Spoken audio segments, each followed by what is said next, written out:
चलिए तो आते हैं हम लोग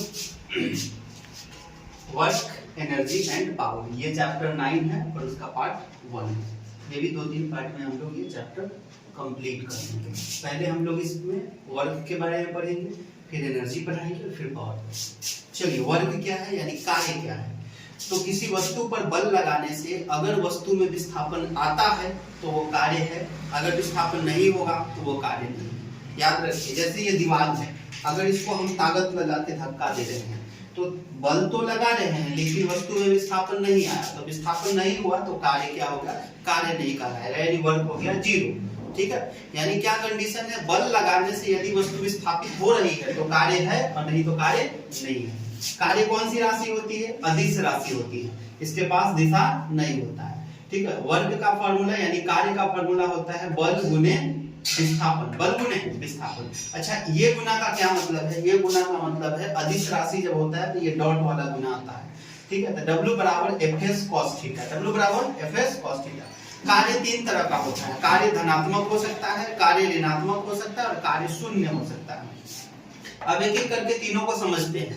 कार्य धनात्मक कब होगा, यदि किसी वस्तु पर बल लगा रहे हैं और बल लगाने से वस्तु की विस्थापन आ रही है, ठीक है, और जिधर बल लगा रहे हैं उधर ही विस्थापन हो रहा है तो कार्य क्या होगा, कार्य जो होगा वो धनात्मक होगा। जैसे कहने का मतलब, ठीक है, जैसे ये समझिए, इसी को समझिए कि अगर हम इसको हम इधर की तरफ खींच रहे हैं, अपनी तरफ इसको खींचे, ठीक है, तो इसका मतलब कि इसको बल भी इधर ही लगा रहे हैं और वस्तु भी इधर ही आ रही है, तो जिधर बल लगाए और उधर ही वस्तु आए, इसका मतलब कार्य धनात्मक।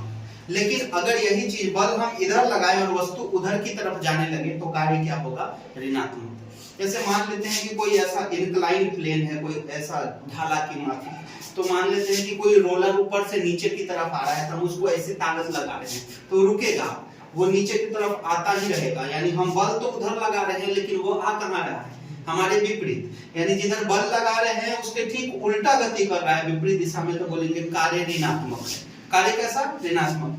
अब शून्य कार्य को समझते हैं। शून्य कार्य कब कहलाएगा, यदि किसी वस्तु पर बल तो लगाएं लेकिन उसका विस्थापन ही नहीं हो। जैसे अभी हम यहाँ समझाएं, इस पे बल तो लगा रहे हैं लेकिन वस्तु में कोई विस्थापन नहीं है तो कार्य हो जाएगा शून्य, वर्ग हो गया 0। अब दूसरा शून्य कब होगा, एक तो शून्य ऐसे होता है, दूसरा यानी वस्तु में पर बल लगाने से विस्थापन 90 डिग्री पर, तो वहां पे कार्य शून्य हो जाता है। जैसे मान के चलिए, ऐसे समझिए, हम लोग ऐसे धरती पे चल रहे हैं, अर्थ पे चल रहे हैं, तो जैसे हम लोग चल रहे हैं तो ये सतह हो गया, तो ऐसे हम लोग चलेंगे, या तो इधर चले या तो इधर चले। गुरुत्वाकर्षण बल किधर खींचता है वस्तु को, नीचे, यानी बल कहाँ है, नीचे, बल हो गया नीचे की तरफ, और हम वस्तु पर या तो सतह पर ऐसे चलेंगे या ऐसे चलेंगे। एंगल कितना बन रहा है, 90 डिग्री, यानी हम लोग अर्थ पे बल नीचे की तरफ लग रहा है और सतह पर हम लोग या तो इधर चलेंगे, तो एंगल कितना बना, 90 डिग्री। यानी हम बोल सकते हैं वर्ग 0 दो तरीका से हो सकता है, या तो विस्थापन ही नहीं हो, या तो हम बोल सकते हैं कि कितना एंगल पे बल लगे, यानी बल और विस्थापन के बीच का कोण कितना हो, 90 डिग्री हो, तो वहां पे भी कार्य क्या हो जाएगा, शून्य हो जाएगा। तो कार्य 3 तरह का पड़े, धनात्मक कार्य, ऋणात्मक कार्य और शून्य कार्य हो गया। अब यहां से दो इसको समझ लेते हैं। यहाँ पे हम लोग इस पुल्ली को देखिए, इधर M1 द्रव्यमान है, इधर M2 द्रव्यमान है। मान लेते हैं कि M2 वाला द्रव्यमान नीचे आ रहा है, ये भारी है, तो इसको हम इधर खींचे तो ये नीचे की तरफ आए तो M1 कहाँ जाएगा, ऊपर। तो क्या होगा कि इधर समझिए कि इधर गुरुत्वाकर्षण बल नीचे लग रहा है और ये वस्तु भी नीचे आ रही है, मतलब जिधर बल लगे उधर ही वस्तु आए, यानी कार्य धनात्मक। हम यहाँ एग्जाम्पल बता दिए, जिधर बल लगे उधर ही वस्तु गति करे तो कार्य हमेशा धनात्मक होगा, लेकिन विपरीत दिशा में गति करे तो कार्य कैसा होगा, ऋणात्मक। जैसे M2 के लिए तो ये कार्य धनात्मक होगा, लेकिन M1 के लिए क्या होगा, ऋणात्मक, क्योंकि M1 पर गुरुत्वाकर्षण बल नीचे लग रहा है, गुरुत्वाकर्षण हमेशा नीचे लगेगा, लेकिन ये वस्तु कहाँ जाएगा, ऊपर की तरफ, तो ये कार्य कैसा हो गया, ऋणात्मक। जैसे इसको समझते हैं, अगर अभी सिचुएशन क्या है कि मान लेते हैं कि हम इसको बल लगा के ऐसे, जैसे तराजू की मापिक समझिए ना, तो ये अगर ऐसे नीचे आया और ये ऊपर चला जाए, तो गुरुत्वाकर्षण बल दोनों पर देखते हैं, गुरुत्वाकर्षण कहाँ है, नीचे की तरफ, ठीक है, गुरुत्वाकर्षण नीचे ही लगता है और ये गति भी नीचे कर रहा है, यानी इस पर कार्य कैसा होगा, धनात्मक। गुरुत्वाकर्षण बल इस पर भी कहाँ लगेगा, नीचे, लेकिन ये वस्तु कहाँ गया, ऊपर, तो यहाँ पर भी कार्य गुरुत्वाकर्षण के कारण क्या हो गया, ऋणात्मक। तो यहाँ पर गुरुत्वाकर्षण के कारण, गुरुत्वाकर्षण बल के कारण कार्य धनात्मक और यहाँ पे ऋणात्मक।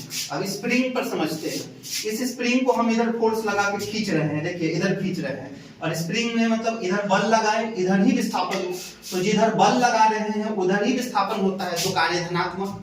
ठीक है, समझ आ गया। अब यहाँ कुछ एग्जाम्पल लिए हुए हैं, इसको समझते हैं। पहला, तैरता हुआ आदमी।